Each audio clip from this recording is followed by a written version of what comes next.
नागलोक में अचानक ही आधी रात को शोर होने लगता है। सभी अपने अपने भवन से बाहर आते हैं और इधर उधर देखने लगते हैं कि आखिर ये ध्वनि आ कहां से रही है। नागलोक के सभी नाग नागिन नागराज समेत उस ध्वनि के पीछे जाते हैं, जहां सभी नागलोक के वन में पहुंचते हैं। नागलोक की सबसे सुंदर नागिन शिवांशी ढोल बजा रही थी। तभी नागराज उसे टोकते हुए कहते हैं, नागिन शिवांशी, ये सब क्या हो रहा है? आप आधी रात को यूं नागलोक के वन में ढोल क्यों बजा रही हैं? नागराज और सभी नागलोक वासी यहाँ क्या कर रहे हैं? शिवांशी के मुंह से ये सुनकर वहाँ मौजूद एक नागिन नाविका कहती है, हम यहाँ तांडव करने आए थे। क्या बेहुदा सवाल है शिवांशी नागिन, आधी रात को तुम इस तरह ढोल को बजा के खुद ही सबकी निंद्रा को भंग करती हो और खुद ही पूछती हो कि हम सब यहाँ क्या कर रहे हैं। क्या इस ढोल की आवाज आपको भी सुनाई दे रही थी? मैं तो ध्वनि नियंत्रण घेरा बनाया हुआ था, पता नहीं चला कब टूट गया और ढोल की आवाज आपके कानों तक आई। लेकिन नागिन शिवांशी, आप ये ढोल बजा क्यों रही थी? नागराज, ये ढोल मुझे मेरी माँ ने दिया था और आज मुझे उनकी याद आ रही थी, तो इसीलिए मैंने सबके भवन से दूर आकर यहाँ वन में ढोल बजाना सही समझा।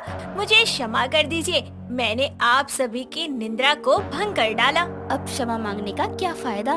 शिवांशी नागिन, हमें आपकी भावनाओं की कदर है, इसलिए इस बार हम आपको क्षमा करते हैं। लेकिन आगे से ध्यान रखिएगा कि आपके कारण किसी अन्य नाग नागिन को कोई परेशानी ना हो।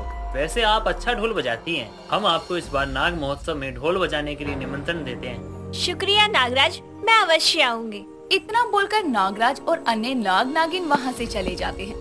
नागलोक में आने वाले नाग महोत्सव की बहुत जोरों शोरों से तैयारियां चल रही थी।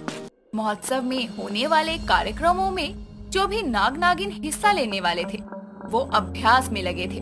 शिवांशी भी वन में अपनी सखी मधुरा नागिन के समक्ष अपने ढोल की नई धुन सुना रही थी, जिसको सुनकर मधुरा कहती है, वाह वाह शिवांशी, तुम्हारे ढोल की ताल पर तो नृत्य करने का मन करता है। सत्य में तुम तो ढोल बजाने में उस्ताद हो। मेरी माँ ने ये कला मुझे विरासत में दी है। बचपन से वो मुझे ढोल की ताल पर नृत्य करना सिखाती थी। नृत्य के साथ साथ मैंने ढोल बजाना भी सीख लिया। शिवांशी और मधुरा बातें कर रहे थे। नाविका नागिन वहाँ आकर कहती है, झूठ की भी एक सीमा होती है मधुरा नागिन। अपनी सखी से सत्य कहते डर लग रहा है क्या कि उसके ढोल की ताल अन्य लोगों के कानों से रक्त निकालने वाली है? अरे अब तक तो नाग नागिनों को बीन की धुन ही तड़पाती थी, लेकिन अब ये ढोल की आवाज भी कानों में चुभने लगी है। अगर ऐसी बात है तो नागिन वानिका अपने कान किसी को दान कर दो, क्या पता वो इनका सही इस्तेमाल कर पाए, क्योंकि कड़वा बोल बोल कर तो आपको सुनाई भी कड़वा ही देने लगा है। कोई बात नहीं मधुरा, नागिन नविका को मेरे ढोल से परेशानी है तो हम कहीं और जाकर अभ्यास करेंगे। चलो। दिन गुजर जाते हैं। नाग महोत्सव का दिन आता है। ये नागलोक के हर नाग नागिन के लिए उत्सव का दिन था।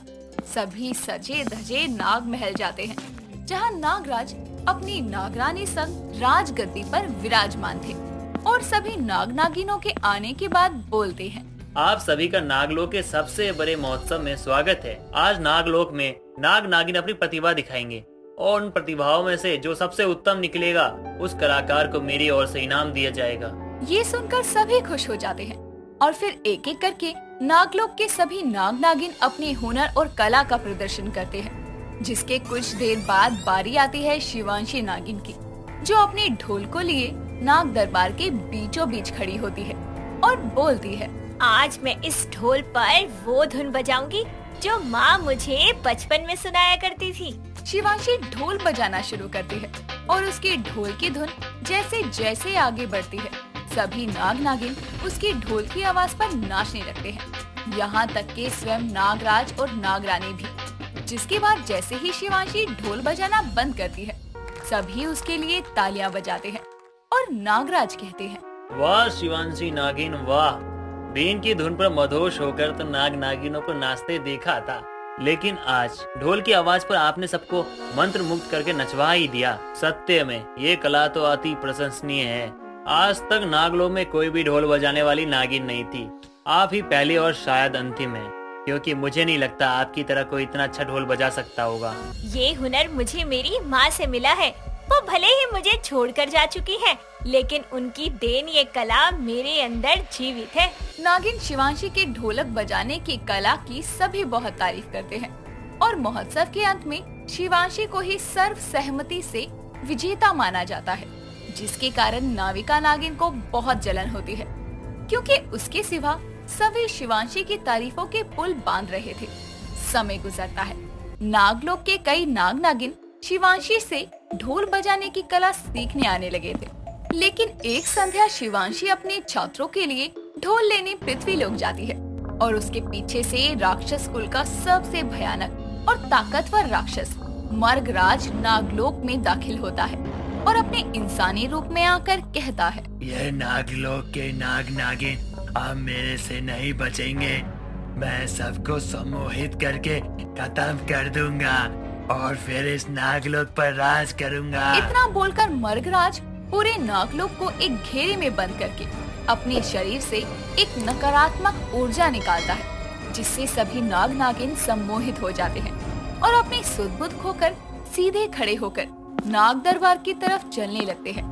मर्गराज भी सीधा नाग महल जाता है और सम्मोहित हो चुके नागराज से कहता है, नागराज अपना ये सिंहासन मुझे सौंप दो और तुम जाकर अन्य नाग नागिनों के साथ हाथ जोड़कर खड़े हो जाओ। सम्मोहित हो चुके नागराज मर्गराज की बात को मानकर अपनी गद्दी से उठकर नीचे सभी के साथ आकर खड़े होते हैं, जिसके बाद मर्गराज सबसे कहता है, अब से मैं सभी का राजा हूँ, इसलिए जो मैं कहूँगा वही आप सबको करना पड़ेगा। जी महाराज।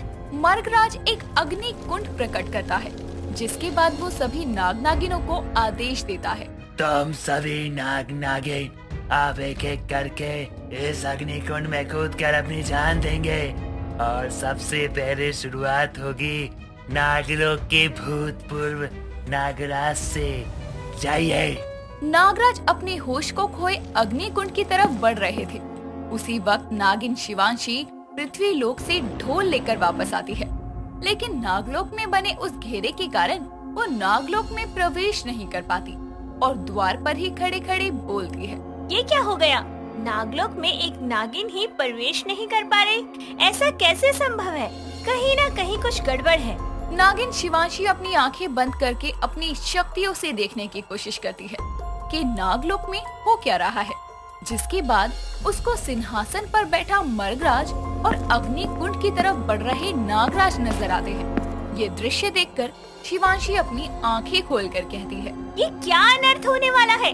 नागराज को जल्दी ही होश में लाना होगा, लेकिन कैसे? मैं तो जा ही नहीं पा रही हूँ। अब बस एक ही रास्ता है। इतना बोलकर शिवांशी जोर जोर से ढोल बजाती है। ढोल की आवाज से कुछ ही देर में वो घेरा टूट जाता है और सभी नाग नागिन नागराज होश में आते हैं और ये सब देखकर मर्गराज बोलता है, ये कैसे हुआ? मेरा सामान इस विचित्र आवाज से कैसे टूट गया? नहीं नहीं। मर्गराज, तूने मुझे और नागलोक को खत्म करना चाहा, अब देख तेरा खात्मा होगा। सभी नाग नागिन एक साथ प्रहार करो इस पर। नागराज के इतना बोलते ही सभी एक साथ मर्गराज पर वार करते हैं और इतने सारे नाग नागिनों के एक साथ प्रहार की वजह से मर्गराज के बचने की कोई शंका ही नहीं थी और वो जलकर भस्म हो जाता है, जिसके बाद शिवांशी वहाँ आकर कहती है, आप सभी ठीक तो है नागराज? तुम्हारे कारण शिवांशी, तुम्हारी ढोल की आवाज ने हमारा सम्मोहन तोड़ दिया और हम सब ने मिलकर उस मर्गराज को मार दिया, वरना आज ये पूरा नागलोक भस्म हो जाता।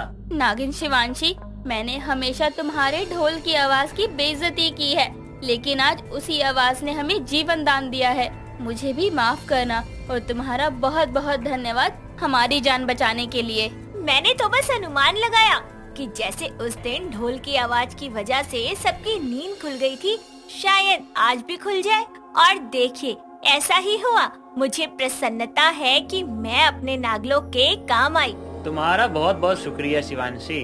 अब तो हम भी तुमसे ढोल बजाना सीखेंगे। आखिरकार ये हमारी जान बचाने वाली कला है। शिवांशी के ढोल बजाने से सारा नागलोक सम्मोहन से बाहर आ पाया और उनकी जान बच गई। मर्गराज को मृत्यु प्राप्त हुई, जिसके कारण शिवांशी को हर तरफ से प्यार और सम्मान तो मिला, साथ ही नागराज ने अपने महल में ही एक कक्ष शिवांशी को रहने के लिए दिया, जहां शिवांशी नागराज और अन्य नाग नागिनों को ढोल बजाना सिखाने लगी।